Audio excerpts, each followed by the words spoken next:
Greetings, everybody. Zed here. Today, I am going to cover everything you need to know to collect everything in patch 4.4. As some of you may know, I am a huge collector in this game. If you watch my streams, if you watch my videos, you probably know I like to collect things in Genshin Impact. I like to get my hands on every single thing there is to collect. And I figure, why not pass that information on to you guys, the viewers? As you can see behind me, there is a spreadsheet. This is a spreadsheet I do for every single patch for Genshin Impact. I basically started doing this since patch 4.0. This is a spreadsheet for everything there is to collect in 4.4. You can see down below, there's categories. They extend even further beyond the screen. It's basically every category for everything there is to collect this patch. If you would like a copy of this spreadsheet, you can go down to the pinned comment down below. I'll make sure to pin this spreadsheet in the pinned comment. You can also join our Discord community if you have any questions or concerns. You can go to the community Discord, ask questions there. We would love to help you out. The link to the Discord will also be down below in the pinned comment. One thing I want to mention, this video is not going to be very detail-oriented. It's just going to be an overarching video covering all of the things there are to collect. If it's really quick and easy, I will be like, hey, this is how you get this. This is how you get that. But only if it's fast. There's a lot to cover in this video. So if I cover how to collect every single specific thing, that would probably end up being like a 3-hour video. One of the things I want to mention is most of the things in Genshin are free-to-play friendly in order to collect, but there are a lot of things that are more spender-friendly or even whale-friendly. So I'll try to cover in each category basically whether or not something is more free-to-play friendly or you end up having to spend in order to collect them. Like I said, most things are actually pretty much free-to-play friendly. There's just a few nuanced exceptions, basically. And the last thing I want to mention before I get started is that I do plan on releasing videos like this in the future. So when 4.5, 4.6, 4.7, 4.8 come out, I will have similar videos. I'll try to get these out within the first 2 weeks of a new patch.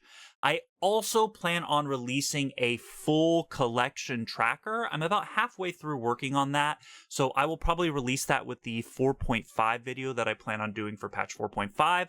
This will be a full tracker on every single thing there is to collect in the game. So if you're excited about that, please subscribe down below. Whether you are an avid collector yourself, or maybe you're just curious about what extreme collecting looks like in Genshin Impact, hit that subscribe button down below. Join our Discord community. We would love to have you. Now let's get into it. First thing we're going to cover is characters. Now, there's not really too much to say about this. One thing I will mention is collecting characters is not really free-to-play friendly. If you want to get one copy of every single character, basically meaning you have a C0 of every single character, you're probably going to have to spend a little bit. I think if you buy Battle Pass and Welcome Moon every single patch, or every 30 days for Welcome Moon, you could probably get one copy of every single character that way. You might have to top up a little bit here and there, kind of fill in the gaps when you run a little low.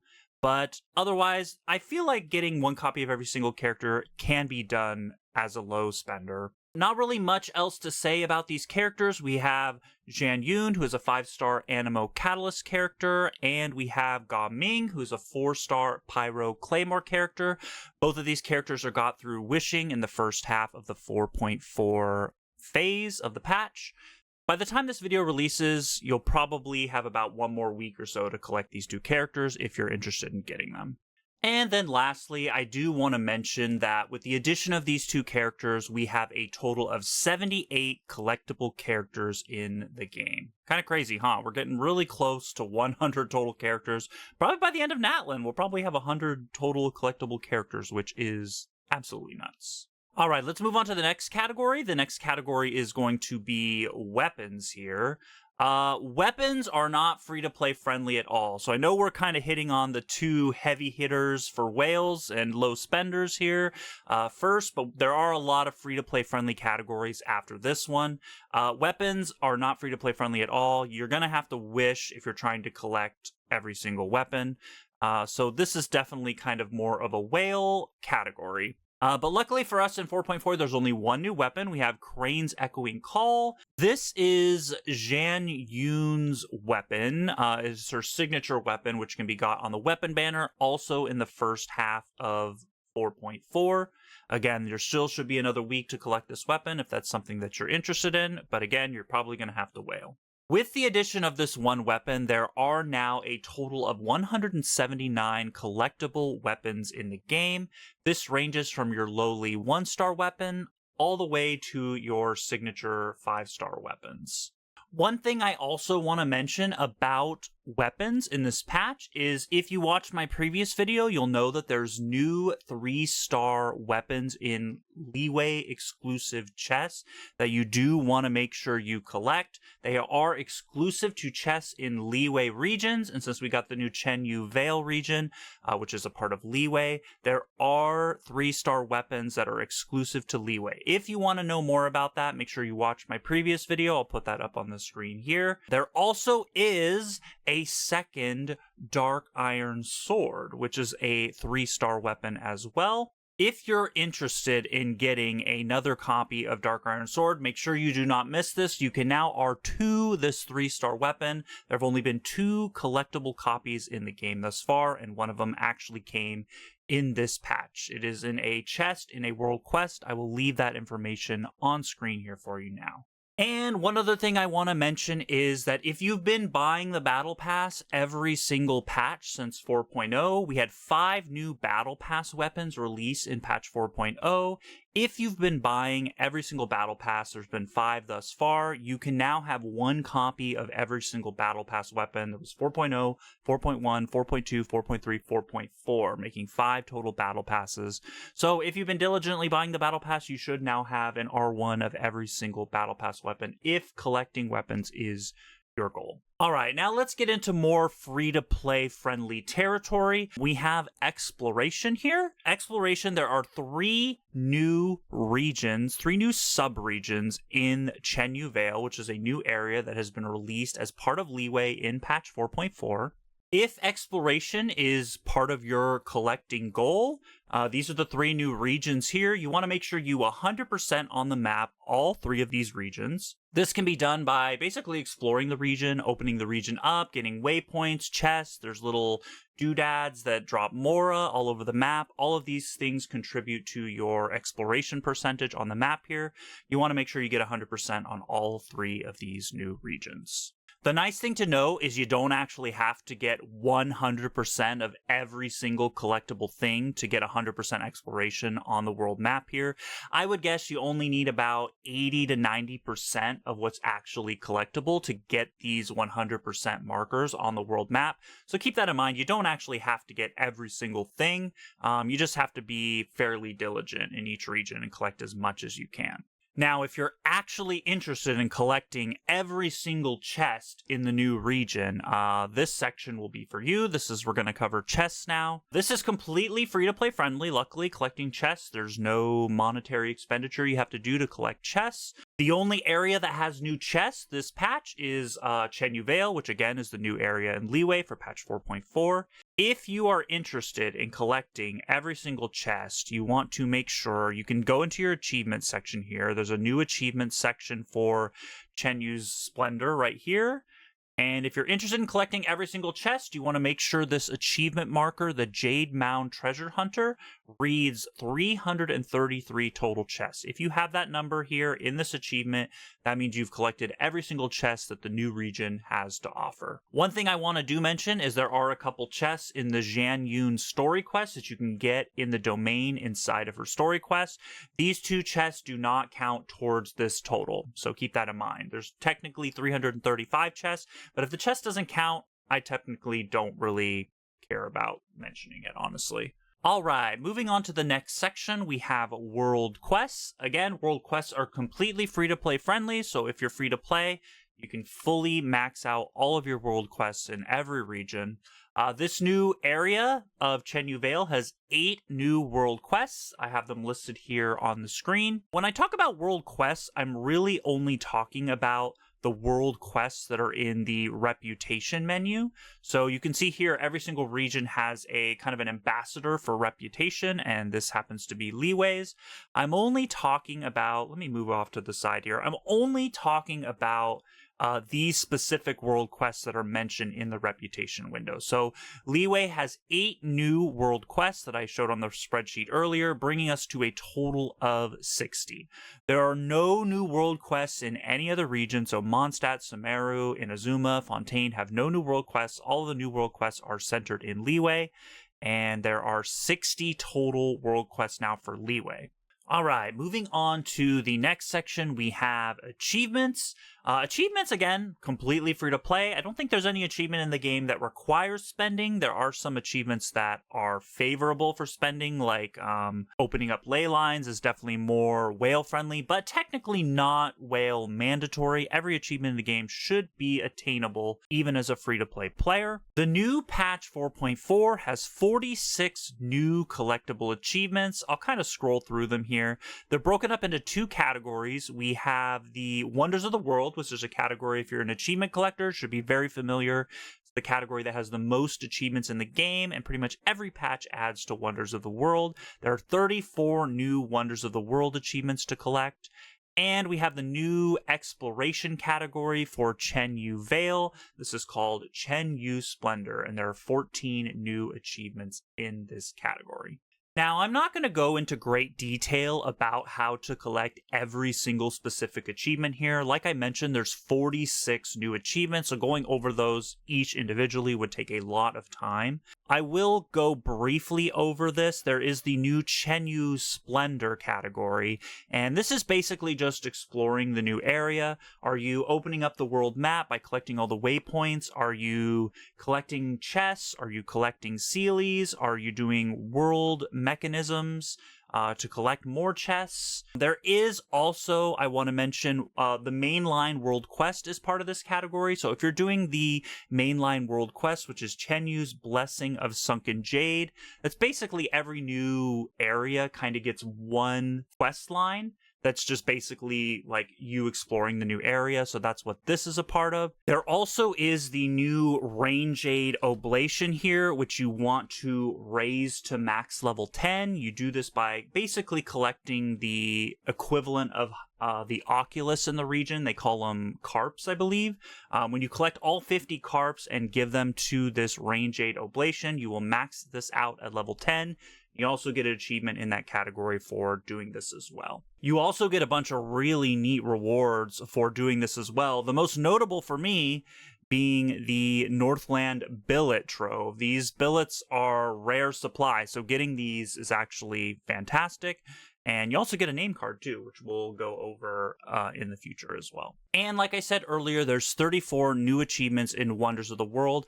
I'm not going to go into great detail about these achievements. They're kind of all over the place. It would take me forever to kind of cover each one individually. Even trying to wrap them up in a theme is impossible because there's just so many intricate things that you have to do in order to get these achievements. Most of these are driven by world quests. So if you're doing all of the world quests in the area, you're generally going to find most of these, but there's a lot of little tinkering individual achievements here, which I'm not going to get into great detail about. Usually, if you need an achievement, if you just copy the achievement name and put it into a YouTube search, generally you will find a video about how to get that achievement. So there's no need for me to go into great detail about that. You'll just have to do the research for that one on your own. The last thing I want to mention is there are actually 1,183 collectible achievements as of patch 4.4. You can see at the top, I have every achievement in this game. I actually just did that this patch, which is really, really exciting. I finally was able to finish this up. One thing to note is there are actually 1,185 achievements in the game. There are 2 achievements we cannot get yet. We aren't able to max the Statue of the Seven in Fontaine to its maximum level. That will probably happen in patch 4.6, I'm assuming, when more of the Hydroculus released in a new region. There's not a leak, that's just kind of when I assume that new area will launch. There also is the Fountain of Lucine, which we cannot get to max level either. Same thing as the Statue of the Seven. We just need the last new region of Fontaine. All right, let's move on to the next section. We have recipes. Recipes are also free-to-play friendly, should have no issue collecting new recipes as a free-to-play spender. Patch 4.4 has 9 new recipes for us to collect. Most of the recipes, about half, are gotten from NPCs, various NPCs around the map. So you can see, I think there's, 5? 1, 2, 3, 4, 5, 6. 6 of the new recipes are collectible from NPCs. 2 of the recipes are gotten through world quests. So if you just do all the world quests, you will eventually get those 2 new recipes. There also is, you can see the last recipe here, the 8 treasure duck, is a event exclusive recipe. This is in... let me show you here. This is in the new Lantern Rites event. So you want to make sure you do this event before it disappears. You probably won't be able to get this recipe once this event goes away. So make sure you finish this up. Now, while recipes are generally free-to-play friendly, they are not new player friendly. What I mean by that is there are a lot of recipes in the game that are event exclusive. The actual breakdown is there are 18 event exclusive dishes as of 4.4. So these are recipes that were featured in events that have now disappeared, starting all the way back from patch 1.0. So 18 of the collectible recipes are not collectible as a new player, excluding the 8 treasure duck, which is actually in this patch. So if you're just starting 4.4, you can actually get this recipe. And there is actually a achievement category that helps you track how many dishes you have. This is the Art of Adventure achievement category.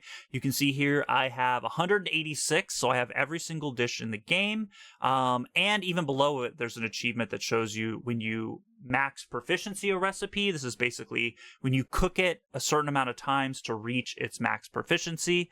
I haven't done the 8 treasure duck. I just got the recipe yesterday, so I haven't max proficiency on it yet, but I will make sure to do that soon. But you can see here in this achievement category, it shows you how many dishes you've collected and how many dishes you have reached max proficiency on.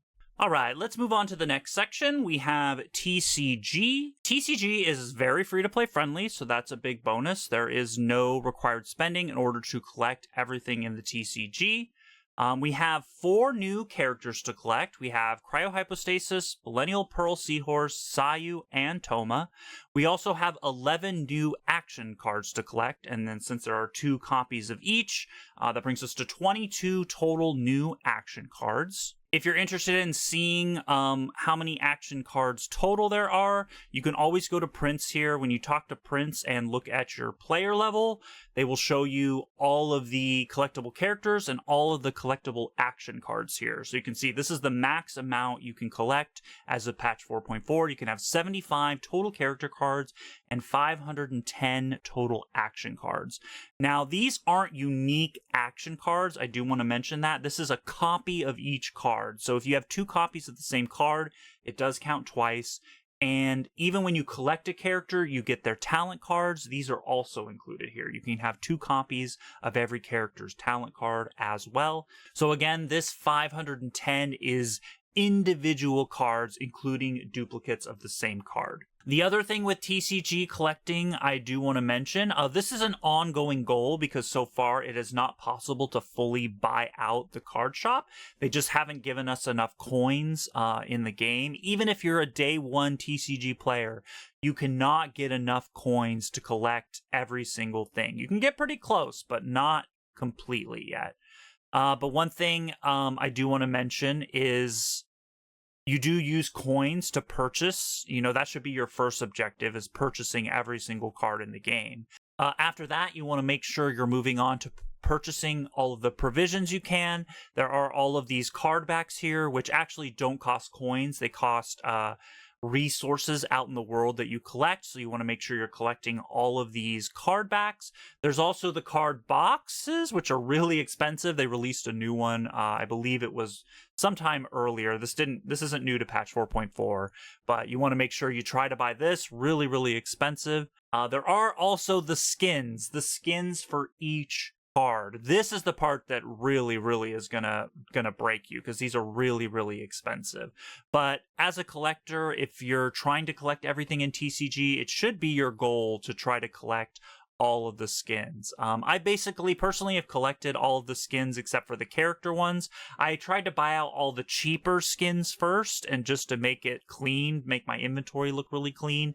And then I'm just trying to purchase as many skins as possible as coins come to us. So there are a limited amount of coins. So you can't, again, you can't buy every single skin, but we're getting close. We're getting close. I've been collecting coins since the beginning of the TCG pretty religiously. I've missed a few weekly Senite Gauntlet challenges, unfortunately, so I am a tiny bit behind. But yeah, we're getting pretty close to the point where you can buy out every single skin. But yeah, if you're interested in collecting everything in the TCG, you really need to make sure you're optimizing your coin input. You need to be collecting as many coins as you possibly can. One thing I do want to mention is every patch now, they seem to release this Forge Realms Temper Challenge. You don't want to forget to do this. This gets you, it looks like 8,000 coins, which is not bad. You also want to make sure you're doing your Senite Gauntlet challenges every single week. This gets you 6,000 coins per week, so definitely make sure you're doing this. The last thing you definitely want to do, this isn't really time gated, you can do this anytime you want, but you can see on the bottom here, I should probably move out of the way, you can see open world match challenge objectives. You want to make sure it's basically just challenging NPCs out in the world map. You want to make sure you do every single one of these because these also give you coins to buy cards and skins. Okay, and next we have name cards. Name cards are not free-to-play friendly. They're mostly free-to-play friendly, but there are some exceptions for name cards. One of those exceptions is if you get every character to friendship level 10, each character will give you a name card. This is not free-to-play friendly because collecting every single character in the game is not free-to-play friendly. So if you happen to have every single character in the game, getting these is free-to-play friendly after that because all you got to do is level up friendship. But the actual getting every character part is the part that's not free-to-play friendly. There are also name cards in the Battle Pass. So if you're buying the Battle Pass Gnostic Chorus, you get a name card every patch from that. So obviously that's not free-to-play friendly because you have to buy the Gnostic Chorus. So there are 6 new name cards in patch 4.4. Like I mentioned before, you get name cards when you get characters to friendship level 10. So we have a new name card for Jian Yun, and we have a new name card for Gaming when they each reach friendship level 10. We do have a new name card for the new achievement category that we mentioned earlier in the video. This is Chen Yu's Splendor. When you get every single achievement in that category, you also get a new name card for that, called Achievement Adeptal Valley. If you're curious about what that looks like, that is listed here. The next name card is one that I mentioned earlier. When you get the Rangeade Oblation to level 10 in the new area, Chenyu Vale, you get this new name card here, Chenyu Rangeade Rite. There's also this name card, which I also mentioned earlier. When you buy the Gnostic Chorus, you get the Vibrant Harriers name card. And then this one is completely free to everyone. If you logged in at the beginning of patch 4.4, you get this one in your in-game mail. This is the Stellar Moments. This is just a Paimon name card that you get for free. Moving on, there are 3 new skins in the game to collect. 2 of them you have to spend to get them. They are the Shenhe skin and the new Ganyu skin. There is also the Jingchu skin, which is an exclusive event reward. So you want to make sure you get that skin. As part of the Lantern Rite event, you have to collect Festive Fever to get the Scholarly Gift skin for Jingchu. Really quickly here too, we can show off the Ganyu skin, the Shenhe skin, and the Ganyu skin. So these are the 2 new purchasable collectible skins in patch 4.4. Next category, we have gift sets. This is something a lot of people forget about. A lot of people forget about gift sets. This is within the Serenity Teapot. Now, these gift sets are completely free-to-play friendly as long as you have the characters. If you don't have the characters, you can't collect the gift set. So in one sense, it's free-to-play friendly, but in another sense, it's not because, again, if you have to have every character to collect every single gift set. But you can see here, there are 4 new gift sets in the game. 2 are for Jian Yun and 2 are for Gaming. If you go into outdoor sets here and you go into this little treasure chest with the flower on it, this basically shows all of the gift sets. Now, your goal here is to get a green check mark on every single character, or at least the characters you have. For me, it's every single character because I have every single character in the game. But if you don't have every single character, you just want to get it on the characters that you do have. But you can see here as we scroll through, you can see Jan Yun and Gaming are both right here on this outdoor set, Gathering of Gourmets. And I think Jan Yun has a second outdoor set. I believe Gaming also has an indoor set. We can show that off real quick here. All right, here are the indoor sets. Let's see if we can find, oh, there it is. Gaming's indoor set, Cloudy Haze Dream Core. So Gaming also has an indoor set. Doing these sets gets you Primo Gems and some, I think it's usually talent books. So you do get some rewards for completing these gift sets. So I'd highly recommend if you're someone who likes to collect every single character in the game, or you just want to do it for the characters that you do have and make sure you get these gift sets, don't forget Jan Yun and Gaming also have gift sets released with their characters. Okay, moving on to Spincrystals. Spincrystals are completely free to play. All you got to do is explore the world map and try to find all 125 Spincrystals that are in the game. They also are sold in the teapot from Chubby, I think is his name. He only shows up between Fridays and Sundays, so you can buy some Spincrystals from him as well. But in 4.4, there are 6 new Spincrystals, numbered 120 to 125. And again, this brings us to our grand total of 125 Spincrystals. You can always look at your Spincrystals here in the teapot. Let me show you. If you talk to this device here for Realm Music, you can always come in here. They split it up by region. You can look at all of your Spincrystals. The 6 new Spincrystals are part of the Leeway region. So you can see here on my screen, we have Spincrystal 120 to 125. It's actually kind of funny. They stopped naming the Spincrystals for some reason. You can see in Mondstadt, you can see in Leeway, except for the new ones we just got. They name the songs. They name them in Inazuma. They name them in Sumeru. But sometimes in some point in Fontaine, they just decided to stop naming them. Looks like after 108, they're just like, nah, we ain't naming these anymore. They just kind of stopped. So from 108 to 125, they don't have names, which is actually kind of funny. You can also check your achievements here, your achievements in the World of Wonders category. You can actually, this achievement, it's Yesterday Once More, will actually tell you up above how many Spincrystals you've collected. You can see I have the max amount, which is 125. All right, moving on to the final category, which is actually a doozy. Let me make this smaller because there's actually kind of a lot here. We have the archive. Now, this is a very niche category. Most people probably don't care about this, but here are all the archive entries that are new to patch 4.4. There are 61 total new entries, bringing us to a grand total of 2,454 total archive entries. Now, again, I'm not going to go over each one of these individually. There is a lot here, but you can reference the spreadsheet if you want to know what all of the new entries are. I will quickly go into my archive here and show you. I have 2,451 entries.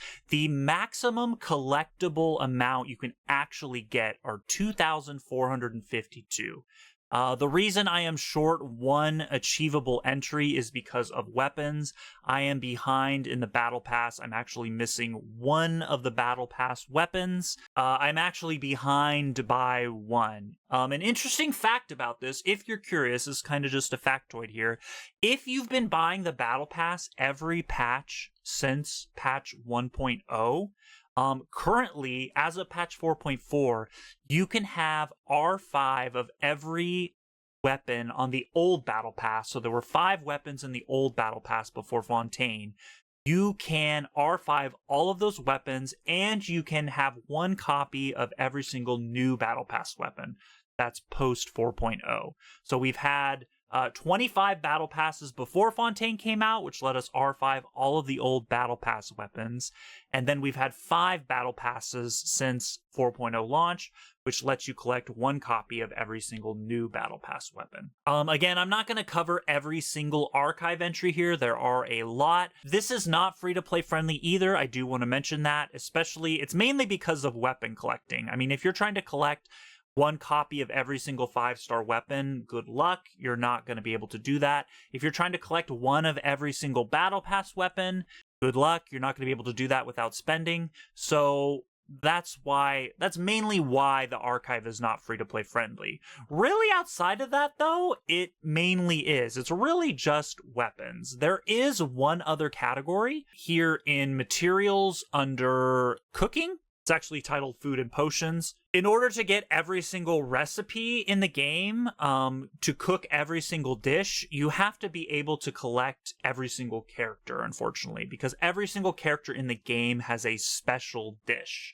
And this special dish can only be cooked by cooking a recipe with that character. So unless you have every single character in the game, you can't get every single character's special dish. So that is important. That's another kind of caveat to why the archive isn't free to play friendly. You can, however, check off these entries, I believe, by collecting in-game mail. When it's a character's birthday, they typically send you a special dish. So I believe if you collect a character's special dish through that method, I think it does check off in the archive. Unfortunately, though, that does take a lot of time because you got to wait for the character to release first, and then you got to wait for their birthday to get their special dish. So it's hard to, without actually having every character, collect every character's special dish. But other than that, I believe the archive is fully free to play friendly. Alright guys, I think that about wraps it up. One thing I do want to mention here, at the end of the spreadsheet, I put a counts tabulation. This basically is a complete tabulation of how many new things in each category were added to the game in 4.4, and then a total count of what those additions brings the full count to.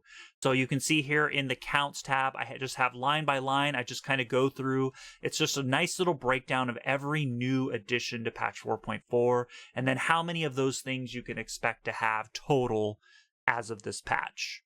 So if you're interested in that, make sure you look at the spreadsheet. We have a full tabulation of that there. And with that, guys, thank you so much for watching. I hope you found this video useful. Again, I do plan on releasing one of these within the first 2 weeks of every new patch, so stay tuned for that. With 4.5, again, I will be doing this. I do plan, again, in 4.5 on releasing a full spreadsheet of every collectible thing in the game. So if you're interested in that, subscribe below. Stay tuned for that. Also, make sure to join the Discord down in the pinned comment down below. If you have any questions about how to get specific things, I'm very active on my own Discord. I try to watch and I can answer any questions that you guys may have.